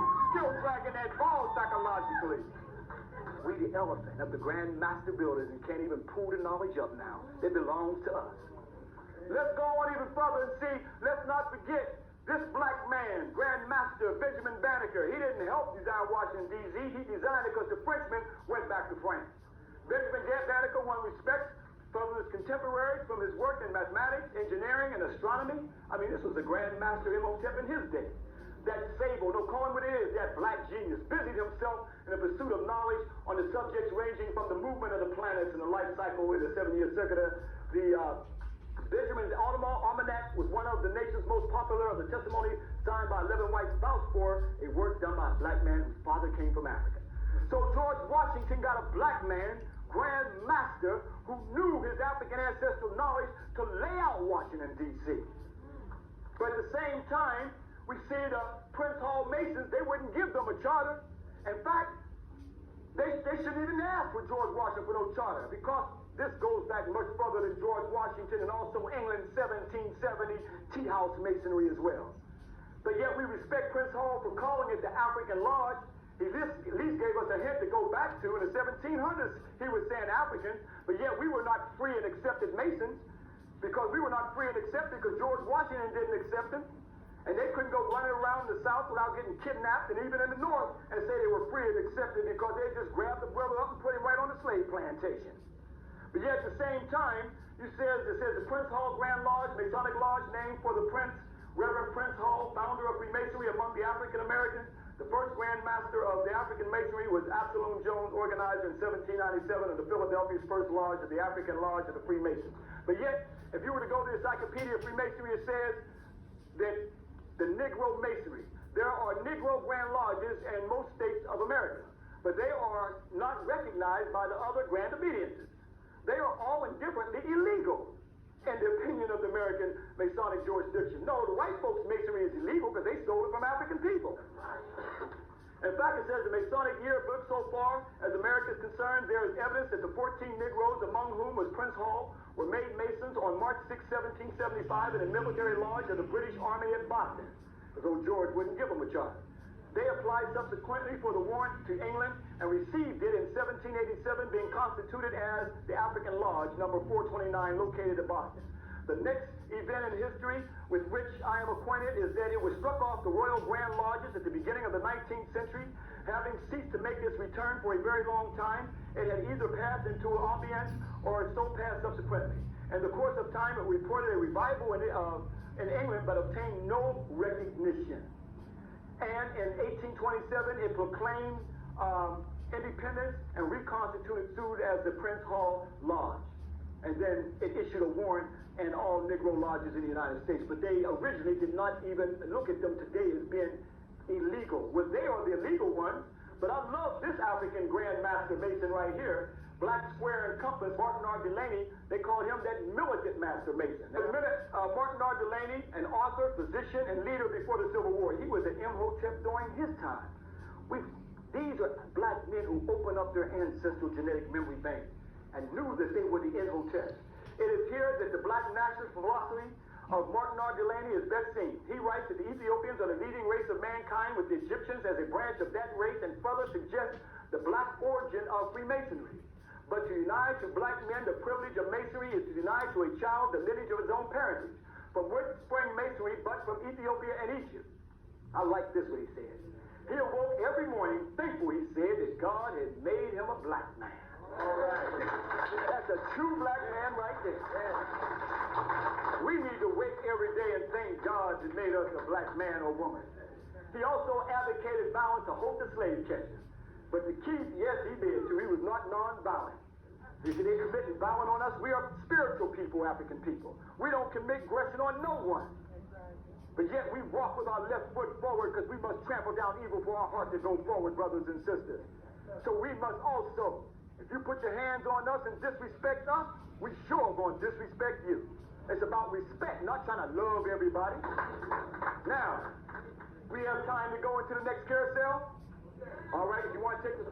So let's go further into this, brothers and sisters. In the West Bank and this tomb in the early 80s, where I had to sneak cameras into the tomb, in some places they don't allow you to take pictures and so forth because it reveals much of where the Western world plagiarized directly from African people. In fact, now you see the ancestors coming up the staircase to heaven. Long before there was a Jacob's ladder, and coming before the great God Asar, not Peter, sitting at the gate as he judged those who come before him on the square. As he cast out Set, symbolized as the pig, of a Heted Ra, the sacred baboon, beats the pig, where even Christianity, where Jesus supposedly cast out the swine for those who came before him. Is that right? But where now we see in the Western world, now we see Jacob's ladder was literally copied. Now that's why you always get a sketch. Copied from your ancestors' release, carved over 3,000 years ago. And a SAR at the gate. But as you see T, as you see truth, F for fortitude, P for prudence, J for justice, the scales, and they remember the heart had to be judged on the scale in order for you to go into the spiritual realm. Is that right? How many stars are up here? 1, 2, 3, 4, 5, 6, 7. 7 stars represented who? That was Orion, that was no other than a SAR star, and make it into the heaven. So Jacob's ladder, here you see it here, copied from a SAR's ladder that predated Jacob's ladder by thousands of years. Let's look even further and see, that's why you see the masonry that has the ladder. They always show white folks on here, the compass and the square, and the gavel and the square right here, the stone, and the key. The key is to open up the spiritual doorway. But your ancestors, where they get the ladder, the key is opening up our African ancestral knowledge where they stole it from. That's the true key, brothers and sisters. So we're going to unlock and show the key representing to unlock the African spiritual system. This is part of the Western secrecy of Masonry. Let's look at the tracing board. Now you know the secrets. Now you know the acacia tree represented the resurrection of a Asar. Not the physical resurrection, but the spiritual resurrection raised to the perpendicular long before some harem habith. Now you know the triad or the three candles represented a Asar and a Set and Haru. Now you see the operative trowel is another ancestral symbol. Now you know the star of a Set, the eastern star. Now you know the all-seeing eye is the Asar. Now you know the seven candle stars also representing the Asar. Now you know the ladder. Now you understand the beehive representing the industrious of the Twelfth and the Pythagorean theorem. You know all of this in the heart, okay, representing judgment. You know all of this now on the tracing board called the tracing board in Freemasonry. We have unlocked the secrets, but yet we can go back, as I take groups back every year, and see the secret right there in the Cairo Museum.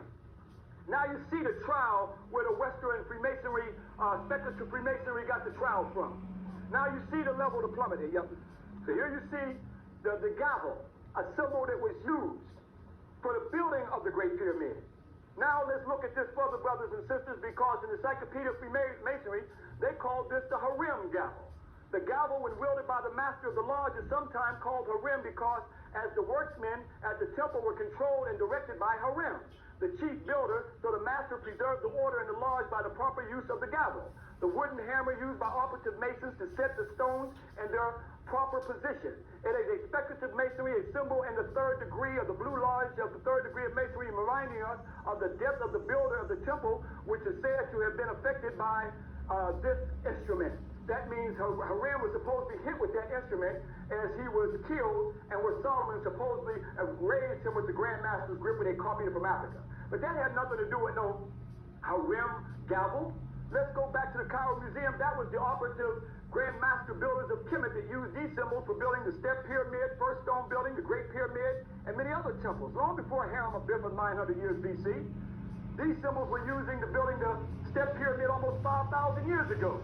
But yet we into Western Freemasonry. I'm not talking about all Masons, because many Masons let me come and lecture right in the lodge. I'm talking about the Negro Masons always talking about, is he a Mason? No, I'm from the craft of Amun-Ra, not white folks Masonry. All right. So let's go on to see even further, brothers and sisters. Then look at that symbol right there. Let's go now to King Edward VII, as he's called the Grand Master. No, he's the Grand Master Thief of England. But look what symbol you see him right there. That symbol, this right there in the Cairo Museum of our ancestors, shows the symbol that they used for building the pyramid. So they use these symbols right here, as it says, the design of the apron has remained practically unchanged through the years. Not through the years, through the millenniums and ages where they copied from the Grand Master, the collar and the apron, copied it from Grand Masters like Meruka and others. These were the stone builders with the gavel right here, squaring the stones. There's no spacemen, had nothing to do with no slaves. Where Mackenbagan said he stood there and said his ancestors built the pyramids. Like Michael Bradley said, they may have made bagels, but they had nothing to do with building no pyramids. These were no other than the Hyksos who came in our land and invaded our land.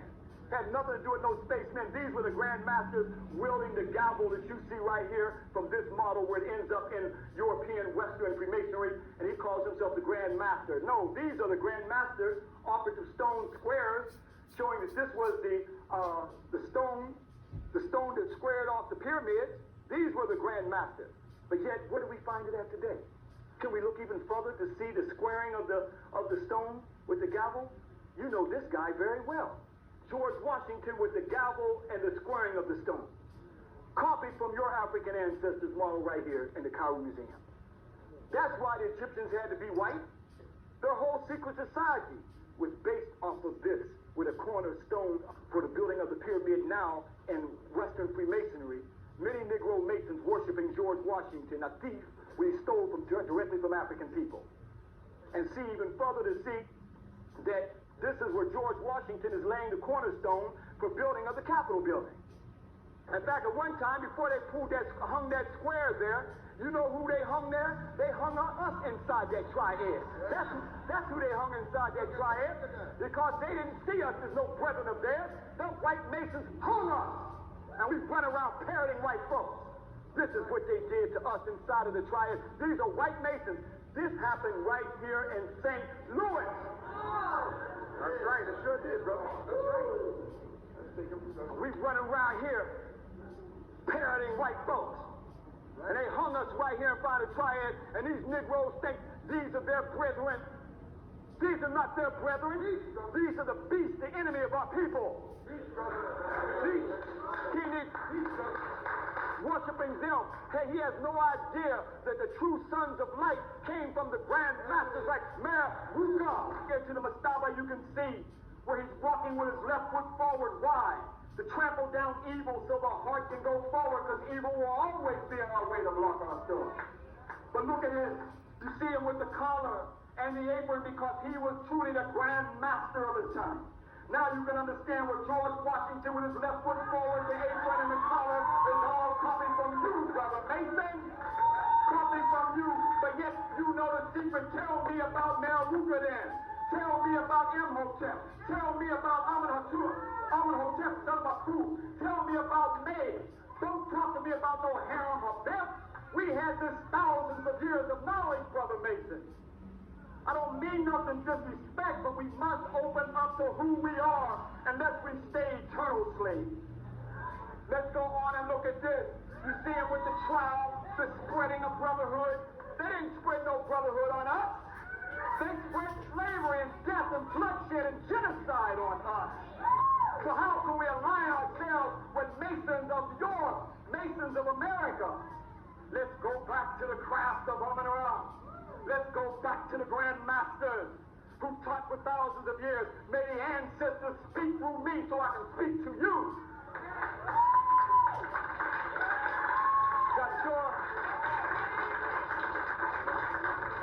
Got your plummet wearing and your all-seeing eye.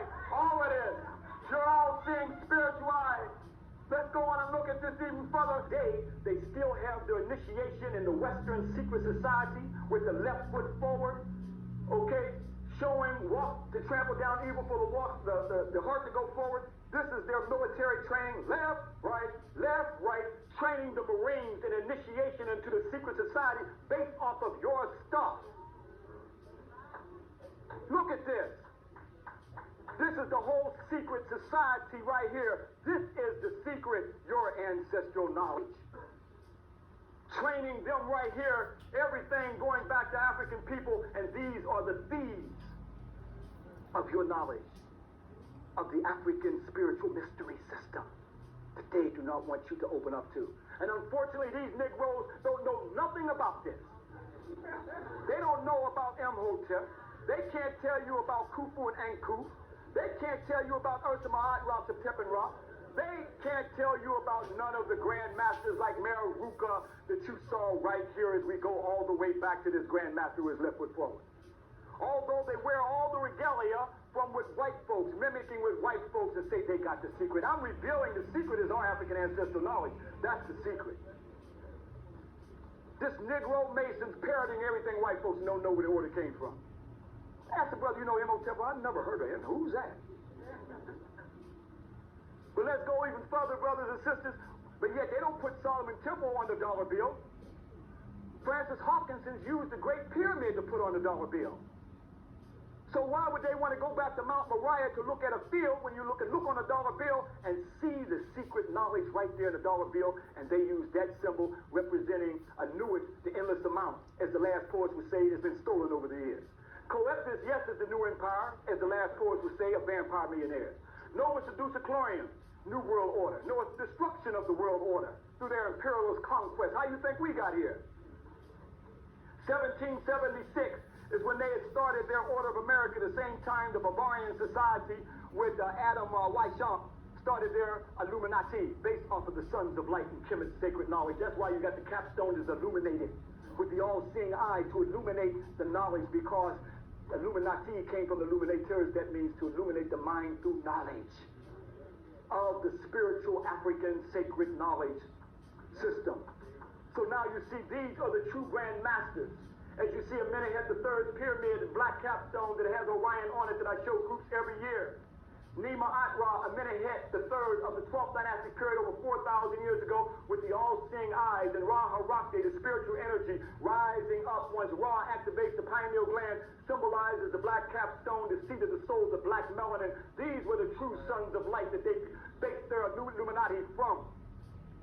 These were the Grand Masters, and that's why you got the capstone now on top of the dollar bill, because we originally put the black capstone to finish off the pyramid to represent the all-seeing eye, and now you see it corrupted in this form right here. All about open up the mind. Now you can see why they created the inferiority complex. Never wanted our mind to open up through knowledge. Go on and look at this, brothers and sisters, because even old George had an African Kemetic funeral, showing where he's having the opening of the third eye, where he wants to illuminate his mind by opening up the seat of the soul. Copied all this from Africa, you've seen, in a form of the Ba, with George washing his head. Where did they copy it from? Let's go to the gold shrine of King Tutankhamun. The Ba, the soul rising up. The bird with the human head was called the Ba. That was a symbol for the soul. Here you have the glyph symbol, to walk into the spiritual doorway, to open up, to astral project, to spiritually to travel the universe. It had nothing to do with no spaceships and all that. To open up the third eye, as we go backwards and see old George, now you see the third eye, and the Ba is George Washington's head on it. A sketch, but you got it carved in stone in the Cairo Museum where they copied it from you. Oh, this is their whole secret order. In fact, in the book Black Spark, White Fire, Richard Poole says this: George Washington's funeral in 1999 featured many exotic rituals, including the draping of the coffin in a Masonic apron and a presentation by several attending brethren of the sprigs of the acacia, a tree native to Egypt, symbolizing the resurrection of Osiris or Osiris. Freemasonry did not vanish from the United States government with the founding fathers. Its continuing vigor through the years is attested to by the 13-step pyramid topped by an eye in a triangle that graces there, as they call it, our dollar bill. This frankly Masonic emblem was officially adopted as the reverse side of the Great Seal of the United States in 1782. President Franklin Roosevelt himself, reputed to be a Mason, ordered the pyramid emblem placed on the dollar bill in 1934. Seeing it accompanying the Lato Motu Novus Ordo Seclorum, New Order of Ages, is an apt metaphor for the New Deal. America's founding fathers clearly saw themselves as the inheritors of the Egyptian tradition, but were they legitimate heirs or merely pretenders? Did their Masonic rituals or lore contain real Egyptian wisdom, or were they simply concoctions of an imaginative European occultist of the 18th century? A 550-foot obelisk made from 81,000 stones of marble blocks. It was the Washington Monument, the world's largest imitation of the Egyptian obelisk, we call it the Kenu. The monument's dedication on February 21st, 1885 featured a thoroughly Masonic ceremony. One orator took the advantage of the opportunity to declare that the Masons were enlightened with divine love, their hearts radiant with discovering the joy of pure love, their souls cherishing like the ancient Egyptians. They didn't have no pure love and the hope of immortality. So here you see the Klan right here. You like to take a good look. But here you see the Washington Monument is nothing but a plagiarization of your African ancestral sacred Kenu right here. The set you places a Kenu in front of the temple to symbolically to show that the Tsar would resurrect again. Even the March on Washington with Martin Luther King. Now you can see the layout with the lake and the Washington Monument literally copied from your African ancestors, as you can see right here. This is where the sacred lake, where once they had finished their initiation, the Kari head priests, they were baptized long before John the Baptist. In fact, this is the Masonic Lodge in Dallas, Texas. In fact, this is the first Masonic Lodge in Dallas, Texas, where Kennedy was shot and killed at. That tells me a Masonic hit was put on Kennedy right here. But it's interesting that is the lodge at the 33rd degree latitude line as well. But let's go on and see that. Look at the layout with the Kenu and the sacred lake. It goes right back to your African ancestors, as you can see right here. Oh, yeah. But this, Dallas is interesting here because Dallas lights up at night. This ball lights up at night. That represents the resurrection of the sun, and the penis represents Osiris's penis. But wait a minute, our knowledge is all around us. We're walking around in a daze and don't even know. Dallas lights up at night. Let's go to downtown Dallas at night. Look at Ra, the sun. Look at the X. And the skyscraper in the form of the penis, of Osiris' penis, resurrection, right before sunrise, what happens, brothers? Well, let me take you back to Osiris right here. This great king was deified as a god. This jet black god, this African king deified as a god, resurrecting. You see the sun, right before sunrise, the resurrection of his penis, and the X representing resurrection. Here you see our story. Osiris, this black god, is in the skyline of Dallas, Texas, as they call the Scottish Rite town of Freemasonry in Dallas, Texas, showing the new city in the west and the light of the resurrection of this city called Dallas, Texas. When I came there, I immediately saw our story.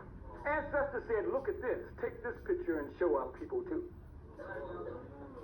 Got this big old X lights up on the skyscraper. I saw this. I said, whoa, this is the resurrection of Osiris. And right before sunrise, we go back to this ancient papyrus and see it right here. Yes, we must resurrect and transform into the free Africans who we are. That's Keparah for transformation into eternal life. But take the penis and put it right down between the X. Let's go to the Masonic cemetery and look at the Karu. The X and the P. Put the penis right down between the X.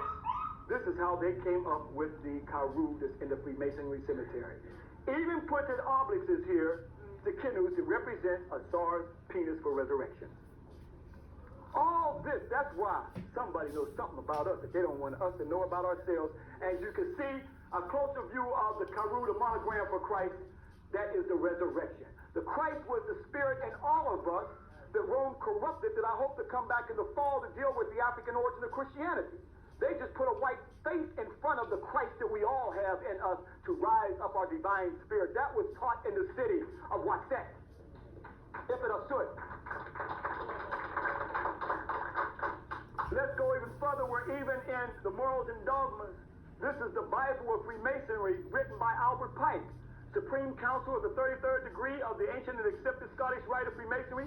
This is the staff of Osiris, also as the monogram, and was adopted by the Christians as they signed the P and the X. Christus is the inscription in hoc signo victius, P and the X representing Christi. That means the correct, to correct, divine spirit. That Constantine corrupted the P and the X, as they tell you, it was the staff of Osiris. The X is the mark of the mysterious cycle of incarnation. Because the X, you were born again. You were resurrected and born again. So every king wanted to become one with the sword. That's why they mummified the body. This was called the caress that I deal with in my African origin of Christianity, because they wrapped the body up like a mummy for a metamorphosis to take place for the spirit to leave the body, until Rome corrupted it and said the body would just get up and go to heaven. It was not about the physical body, but the spiritual body, and the X was for the resurrection.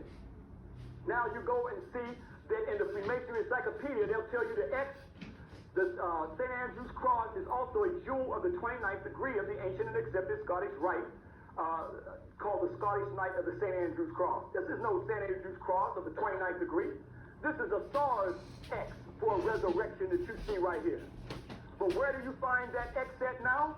Do you know that their Confederate flag is based off of your knowledge of a Osiris resurrection with 13 stars, 1, 2, 3, 4, 5, 6, 7, 8, 9, 10, 11, 12, 13. Imagine if those rednecks, the high order of the 33rd degree, they know this goes back to the black man of Osiris resurrection. But those other rednecks down there, they don't know that this goes back. Imagine if they knew that the Kinu, the obelisk, is based off of the Osiris resurrection, this black band of our ancestors. That doesn't mean that we take the Confederate flag either. I'm saying, showing you where they corrupted it and turned it into their bestiality, or the atrocities they were inflicted upon our African ancestors now. So they got the 13 stars, where this redneck is buried right here, showing that he's trying to get through the rebirth and transformation. No transformation gonna come through him, but they corrupted this from African people, where you see it represents this black god of Sar, where every king wanted to become one with him, like King Tutankhamun, for the resurrection. But yet we look even further and see, now you can see Dallas, Texas, the big X for resurrection, and they put Osiris capstones everywhere for the pineal gland of the resurrection, the capstones that was put on top of the pyramid. Everywhere we look, Africa's around us. That's why they want us to have a multicultural, mix your stuff up so you can't see who you are. Let's look even further, brothers and sisters, and look at this. Even in those cemeteries, we get little stones, they get pyramids. Pyramids and lotus columns and rock day, the divine spirit with a pineal gland activated to bring out the spiritual consciousness. Look even further, and I gotta be strong with this, brothers and sisters. I can't just give this and that. My spirit is part of this. 19 years, the pain is coming back, looking at Africans and seeing the Africans, the same Africans I see here, I see on the temples of Kemet. Let's look even further and see that old Dodge. You might have a Dodge car. Look what temple he got. With these European-looking horn-acted recumbent lions right here. Let's go on even further and look at this. Yes, this is old Albert Pike. Albert Pike started an organization called the Ku Klux. That was the golden circle of the golden band that became the Ku Klux Klan that he was the chief grand commander of, to stop black people from receiving the light of the knowledge that they were stealing from us. He was the grand commander over the Ku Klux Klan. Based on his knowledge that when you read the morals and dogmas, the spiritual African mystery system is tied up in there. By the way, mystery, that came, the Greeks called it mysterion, but that was the Osirian drama for the spiritual resurrection, the sacred knowledge of African people. But yet you go in Washington, D.C., and this is where Albert Pike is buried at. This is where he's buried at right here. But yet you see, this is the 33rd degree of the Grand Sovereign Grand Commander at 16th Street, and they have two recumbent lions. One has eyes half open, that means that they received the light. The other one has the eyes wide open, says they've got the light and they have the power of the knowledge now. Let's go see what it looks like. The Ankh and the Medunetter.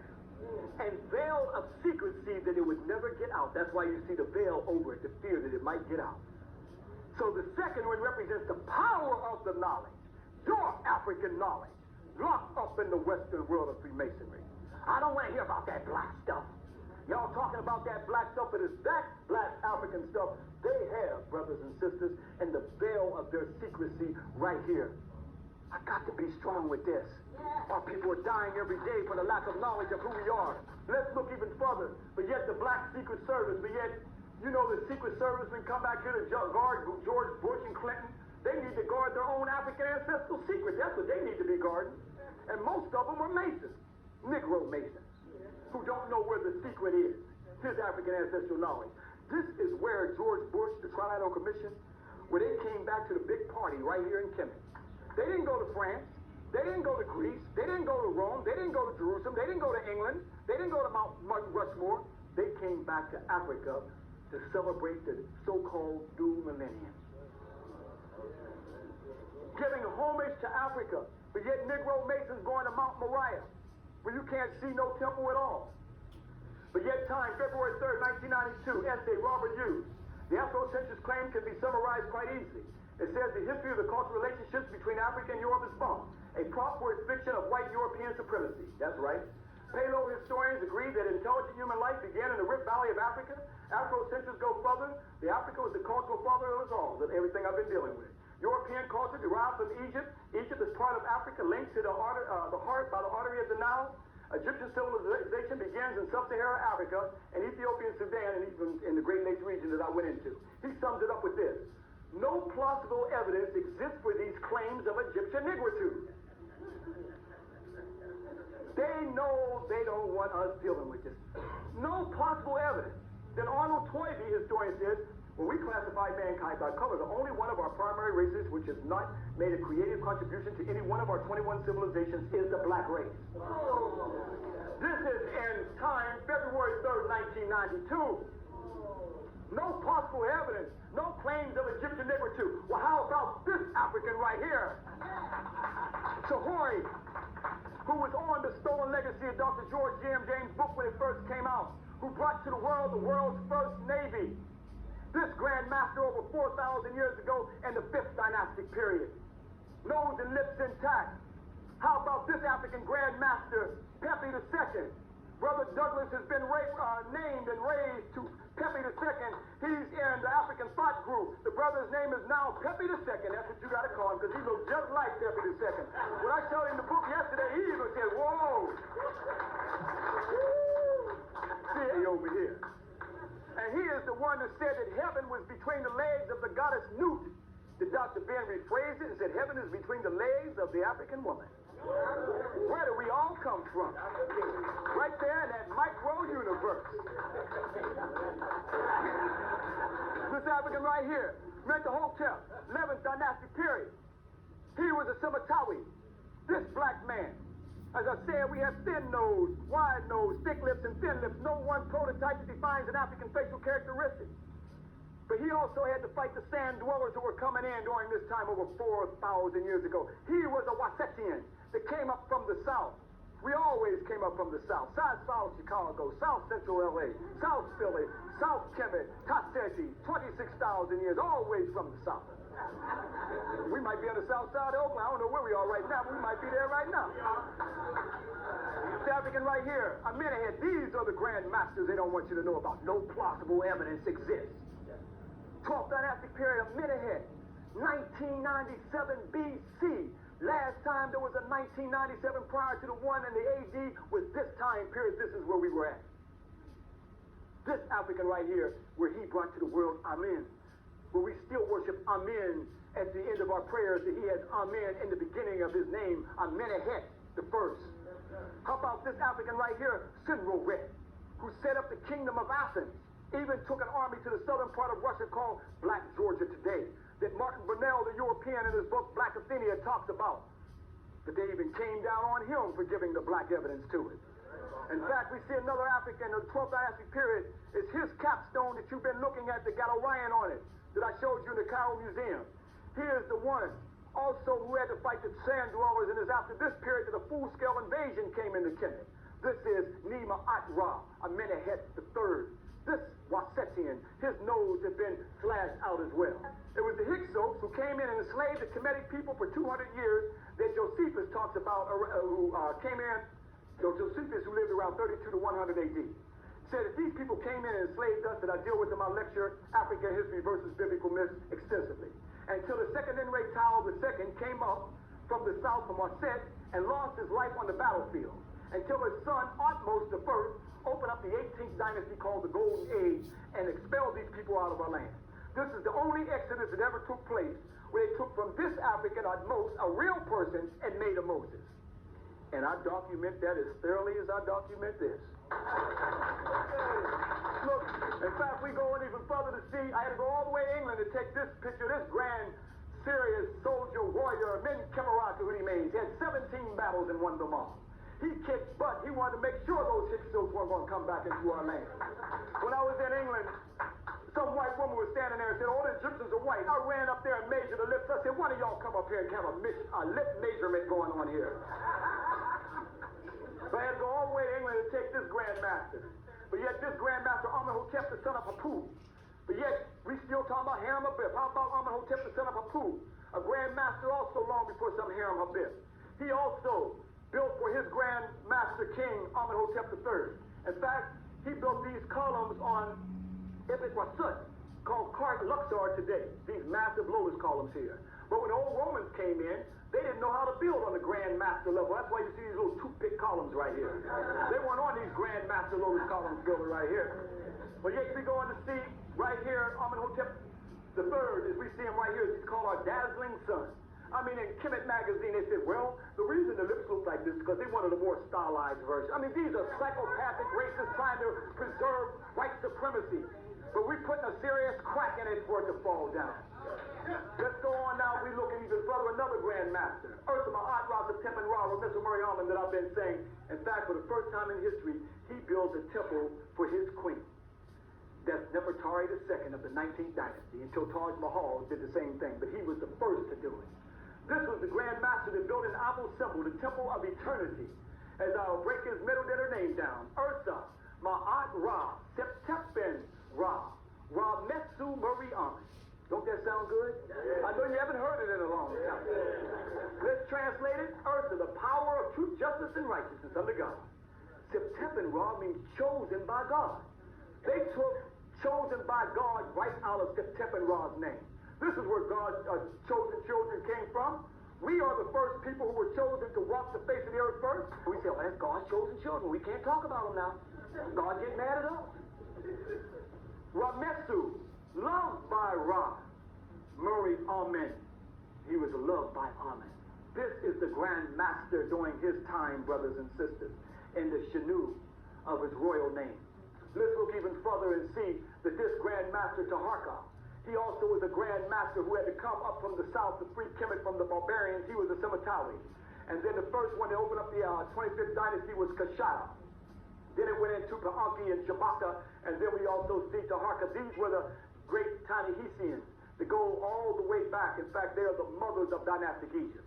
In fact, Africa and the world, W. Du Bois said that about Weigel made this statement: his reign was an era of prosperity and cultural advancement. Weigel called his era that astonishing epic of nigger domination. See, they can talk about us in the book, but whites got the attack on the African image, just denigrate us and talk us about like dogs. We've been victims of all kind of racism, the worst hate on the planet Earth to make us hate ourselves, and we can't say nothing about it. No, brothers. But goes on to say, called him that nigger domination. No, it was no nigger domination. He was the nigger. It seems amazing that an African Negro should have been able with any sort of justification to style himself emperor of the world. But it was Taharqa who ascended the throne in 688 BC at the age of about 42. For 15 years, he fostered the economic and cultural and religious life of Ethiopia and Egypt. The trade of the country increased, and there was money to repair the ancient temples, to build new ones. Taharqa established family alliance with Western Asia and Assyria. But he was at war with them as well. Taharqa built at Karnak was planned as one of the most striking in the ancient world. That was at Waset, that the Greeks called Thebes, right here. This is where the initiation took place, 40 years. You had to master your thoughts. Every thought that came up in your head, you brought that thought to your mind. You had to control many different spiritual sides and also master your passion and so forth to become the Kari Heb high priest. In fact, we see this is where 80,000 students at one time went to school here. We brought to the world the first university, Eperasut, in the city of Waset. This is where the kings came up from the south to defeat the barbarians that came into our land. This is where the baptism took place long before John the Baptist. Here you became baptized to become one with Asar, to sit on the square as he overlooked the lake that represented spiritual consciousness, become one with Asar. In fact, they also mastered the pi, mathematics. Here you see the Europeans came in and robbed mathematical papyruses and so forth and put their names on it. Like the Rhine mathematical papyrus put their name on it. But Pythagoras got his Pythagorean theorem right from Africa, but yet now they're going to say Egyptian sailmakers construct a Pythagorean triangle? There was no Pythagorean triangle. Even the Freemasonry Encyclopedia says this symbol was received by Pythagoras from the Egyptians during his long sojourn in that country, and with it he also learned a peculiar property it possessed, namely that the sum of the squares of the two shorter sides is equal to the squares of the longest side, symbolically expressed by the formula, that product of Osiris, Isis, and Horus, or Sar, Aset, and Haru. This figure has been adopted in the third degree of Freemasonry. Kidnapped African priests, forced them to teach them the knowledge that became the Pythagorean order. That's how they got the knowledge in the West. This is the timeline. I've been dealing with thousands of years of history, and they're going to lock us into a little clarity with a Greek period right here. At best, we're talking around 800 years BC, Copilot. Okay, you got it. Here's the Greek period right here. At best, with Pythagoras, it got Thales around 600 BC. But why are we going to start right here? And then if we're into Judaism, we start with Abraham. But I've been dealing with thousands of years of knowledge with Ptah, the creator of the universe. Horm Akhet, Norma, Khufu, Imhotep, Zoseneterket. But yet we're going to start right here. They tell you in their advertisements, Greeks voted the most creative place in the world by 5,000 years of history. Wait a minute. 5,000 years, this will be 3,000 BC during the time of the building of the Great Pyramid. Here's Greece way down here. At best, 1,000 BC would be 3,000 years ago. They just corrupted right in the magazines, but yet they also say, on your next vacation, meet the country where civilization was given flight. It definitely wasn't in Greece. Civilization gave flight with Kibit way back here. In fact, that's why, brothers and sisters, we must know who we are. As an African people, come back home. Come back to the black land. Come back and kiss the feet, as Sinrowet has said during his time, to Sonobe. Come back to the gates of the Grand Master, the true Grand Masters like Horm Akhet, as we take groups back every year. I mean, to do serious field work. We're not talking about no bump tour with Europeans and Arabs. Hey, I've been going back there 19 years. I know Egypt better than I know LA and Dallas. come back to the temple of eternity. See the Grand Masters, brothers and sisters, but above all, remember that in order for us to have health, a little clarity, our capstone must be Africa. Economics, we must put the center of our capstone of our consciousness must be Africa. To have an African family, the capstone must be Africa. Yes. To deal with the technology of today and tomorrow, the capstone must be Africa. The gateway to our future. We must walk with the left foot forward, to trample down evil, so we can tell our story as an African people for the future generations of our people, so we can know thyself, because a race without the knowledge of his history is like a tree without roots. Hold that, brothers and sisters.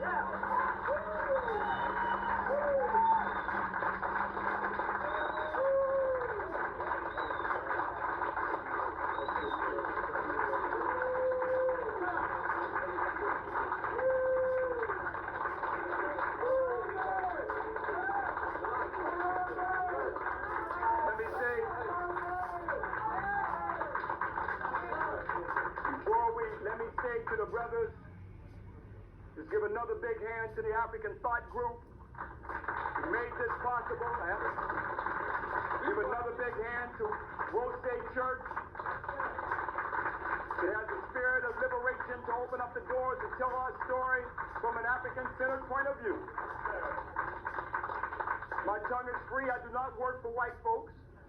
I don't take grants from white folks. I knew to tell our story that I had to be free. I could not be institutionalized by them. I have several tapes up here. I'm totally independent. I haven't worked for white folks in 13 years now, because I knew in order for me to talk, I had to keep my tongue free.